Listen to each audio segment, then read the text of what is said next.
Shalom, bro and sis yang dikasihi Tuhan.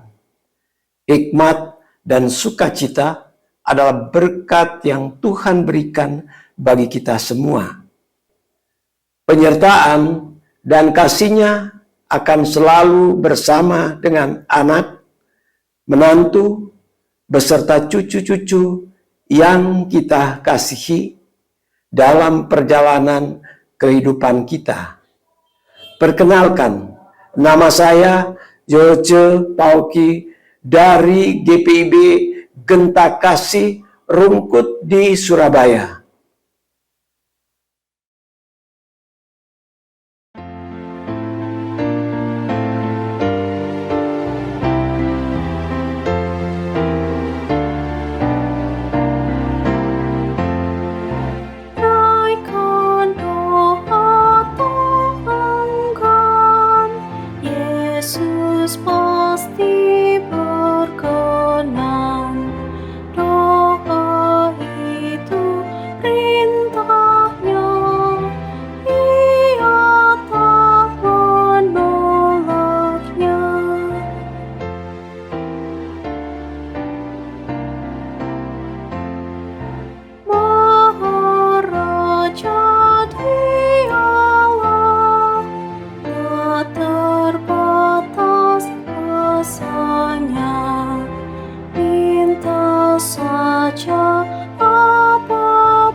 Pembacaan Alkitab saat ini terambil dari Lukas 18 ayat 1 sampai dengan yang 6.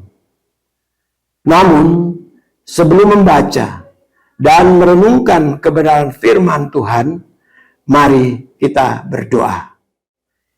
Ya Bapa Tuhan kami Yesus Kristus, saat ini kami bersyukur kepadamu karena kami mendapat kesempatan untuk boleh belajar kembali tentang firman-Mu yang akan kami baca. Untuk itu Tuhan Bapa di sorga, kami mohon Roh Kudus menuntun dan menolong kami agar dalam kami membaca dan mendengarkan renungan Sabda Bina Umat, Tuhan menuntun kami dalam perjalanan hidupan kami setiap hari. Di dalam nama Tuhan Yesus, kami mohonkan doa ini. Amin.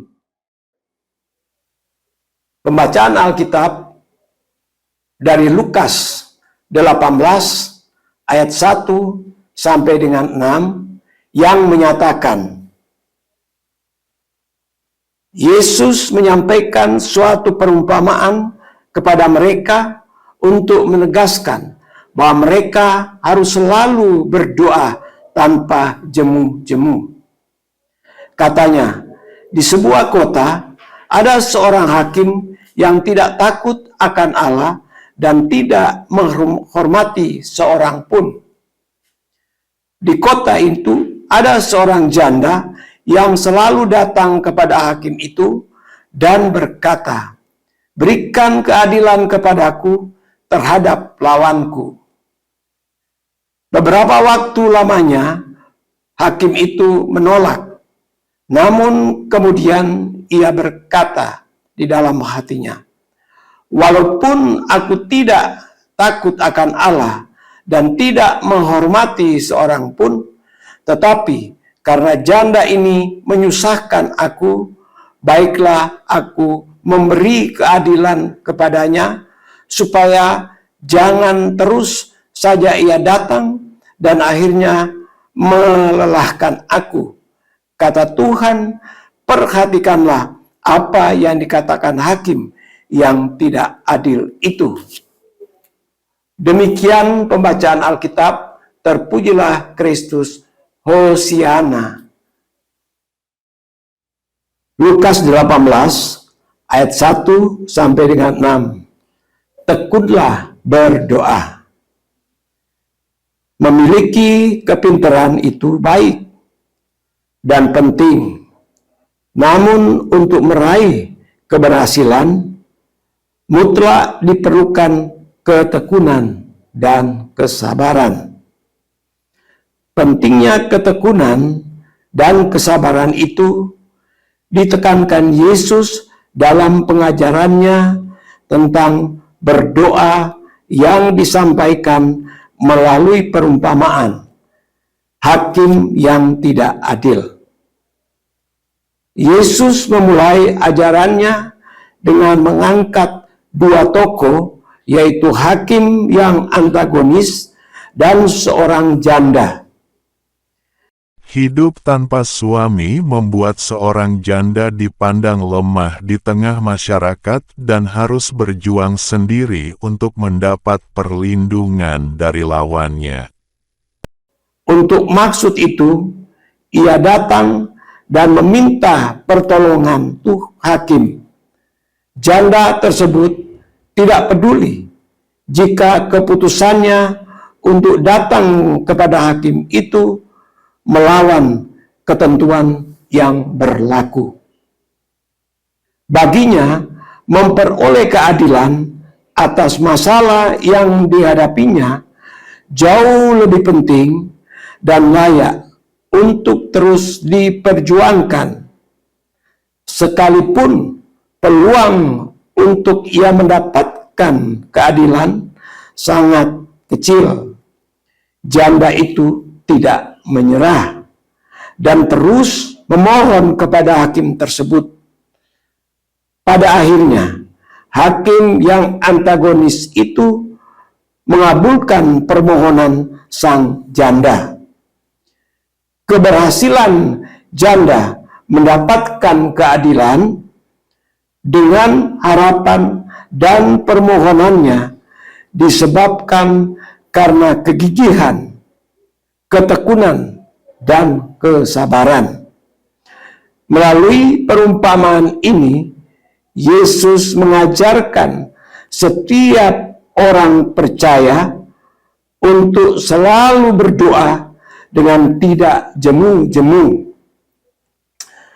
Status kita sebagai anak-anaknya jauh lebih berharga di hadapan Tuhan daripada status janda di mata hukum saat itu.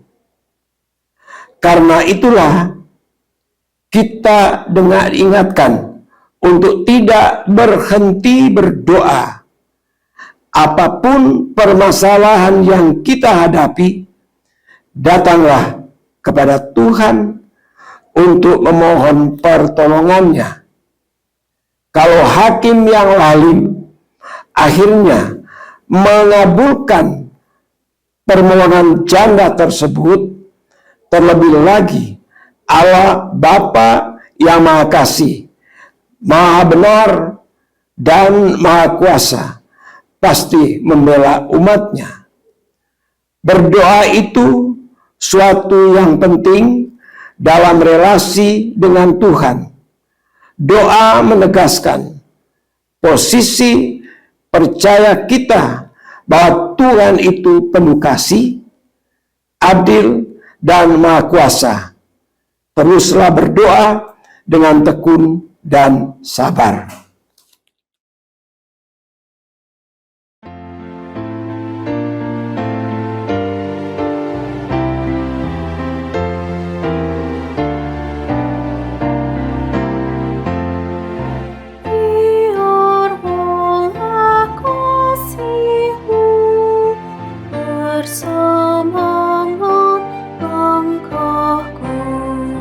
Kau pembimbing dan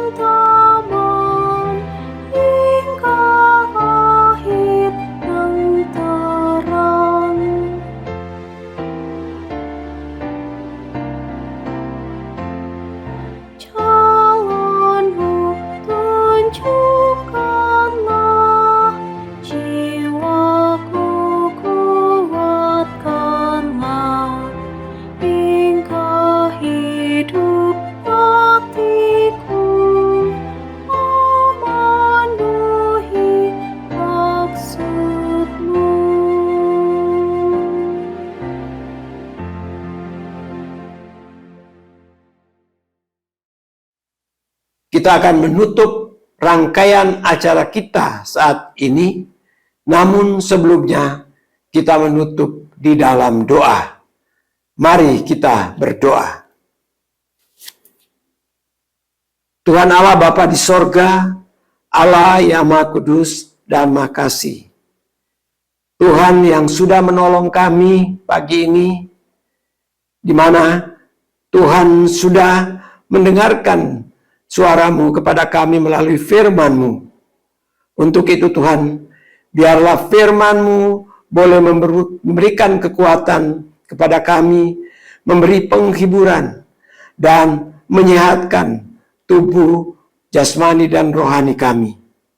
Di dalam kesempatan yang baik ini pun Tuhan, kami mau berdoa untuk Dewan PKLU yang dengan segala program-program mereka boleh senantiasa memberikan kepada kami semangat dan makin lebih giat di dalam melaksanakan ibadah dan berdoa. Untuk itu berkatilah Tuhan Dewan PKLU, mulai dari pengurusnya, agar supaya setiap program yang mereka rancang dan susun senantiasa bermanfaat untuk hormat dan kemuliaan nama Tuhan. Inilah doa kami Tuhan yang kami naikkan padamu. Di dalam nama Tuhan Yesus, Tuhan dan Juru Selamat kami yang hidup, kami sudah berdoa dan mengucap syukur kepada Allah Bapa di sorga. Amin. Tetap semangat, jaga kesehatan, Tuhan memberkati.